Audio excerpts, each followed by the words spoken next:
Seja muito bem-vindo para mais um programa Encontro com a Palavra.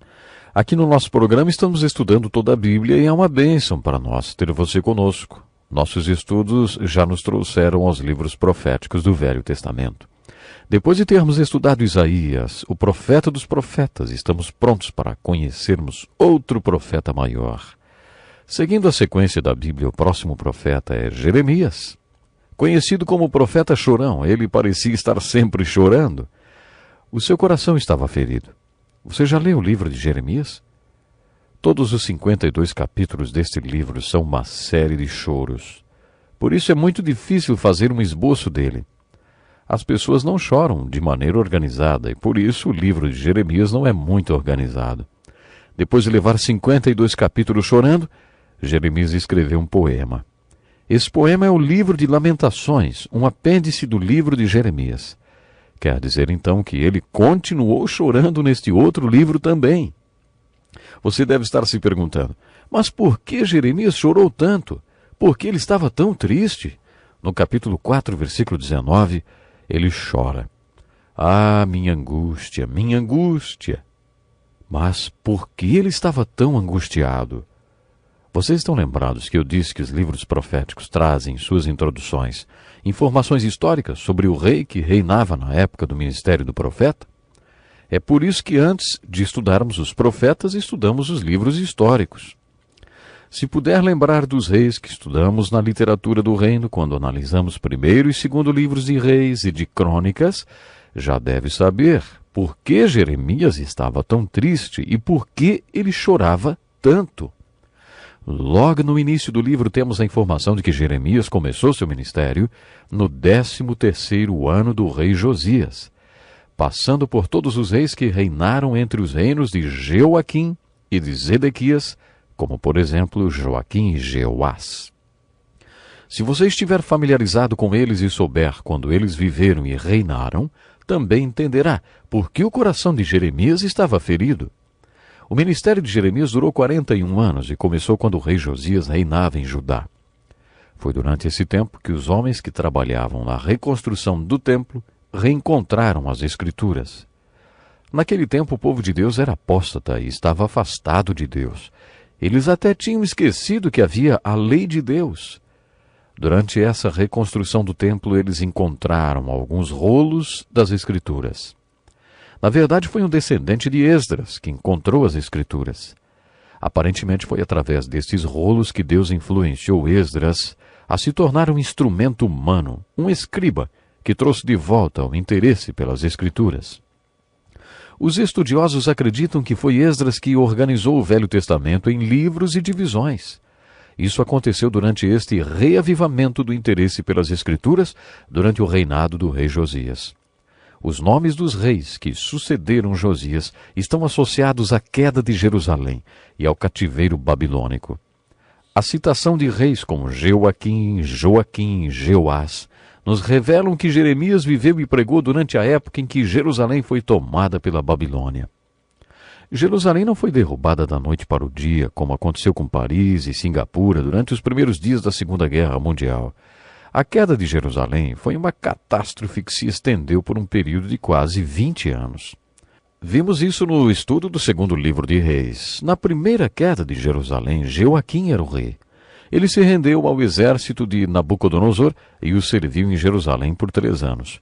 Quando Nabucodonosor conquistou Jerusalém, os exércitos babilônicos entraram na cidade e os judeus foram forçados a servi-los e a pagar tributos a eles. Mas depois de 3 anos, Joaquim se rebelou e o exército de Nabucodonosor cercou Jerusalém outra vez. Na segunda conquista, Joaquim, filho de Joaquim, que era praticamente uma criança, entregou a cidade. Dessa vez, os babilônicos levaram muitos judeus cativos para a Babilônia. Essa segunda conquista foi mais severa do que a primeira. Quando Joaquim se rendeu pela segunda vez, um pouco antes de o povo ser levado cativo para a Babilônia, Zedequias, seu irmão, foi nomeado o rei marionete da Babilônia em Jerusalém.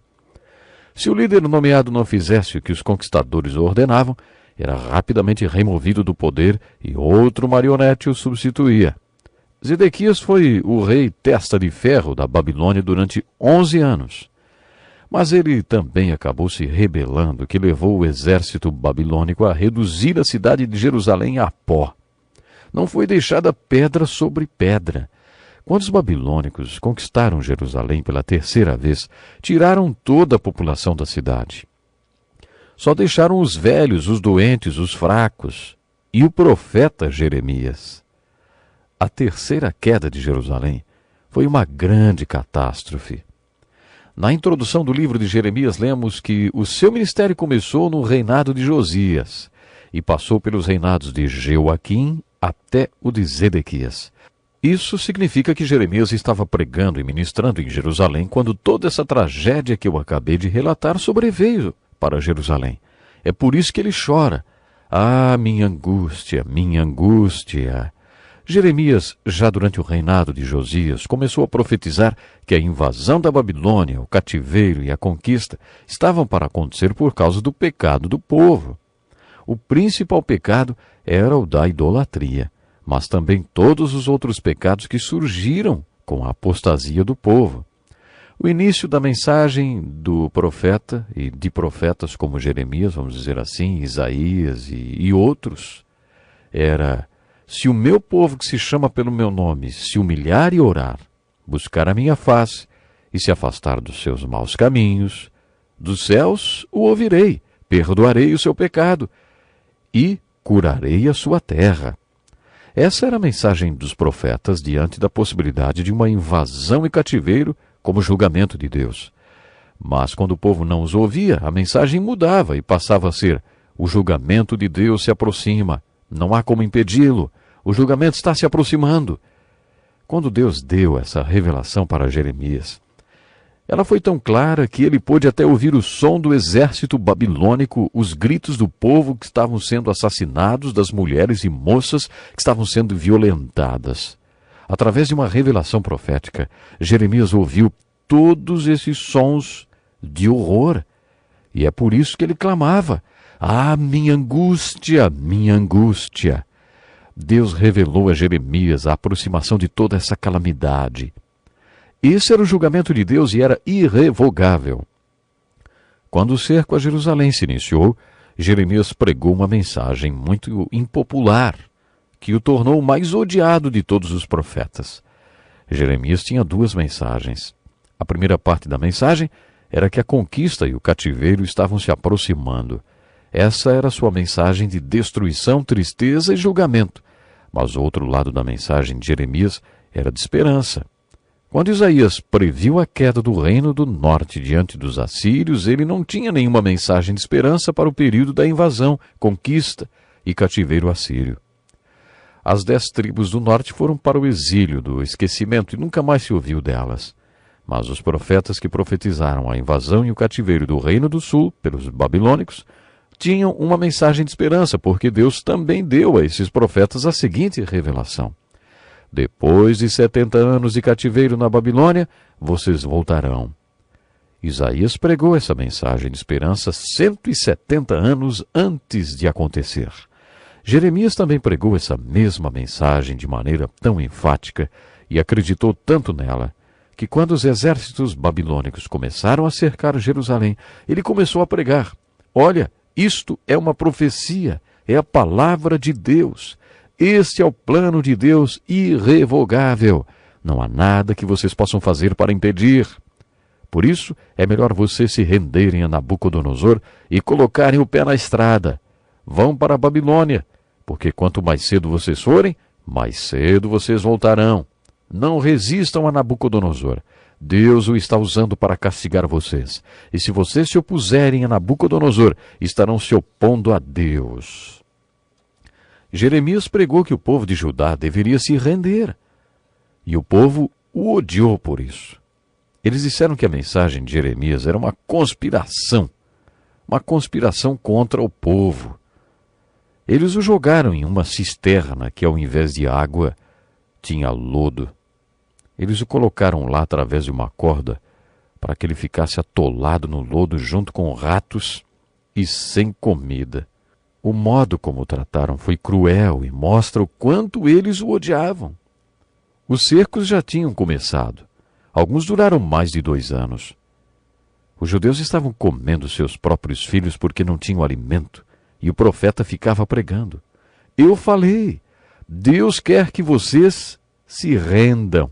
Hoje nós vemos pessoas que se acorrentam aos portões de usinas nucleares e fazem toda sorte de coisas só para serem ouvidas e passarem a sua mensagem.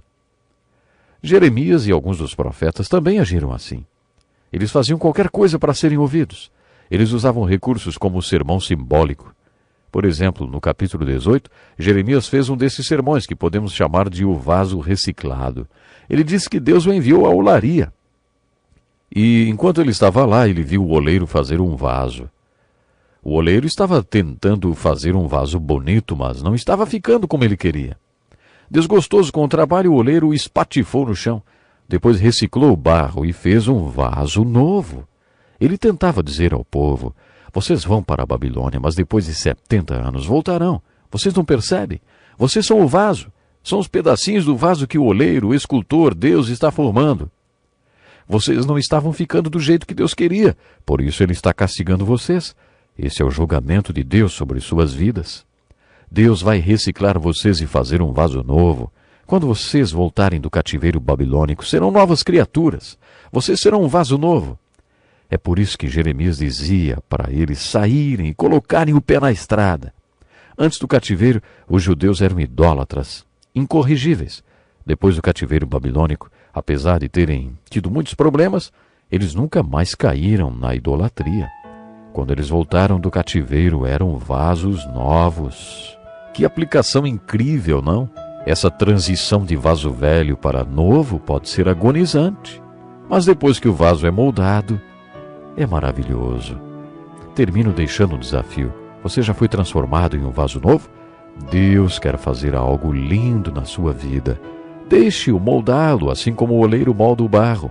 Entregue a Deus o controle de sua vida. Eu conto com você no nosso próximo encontro com a palavra. Até lá.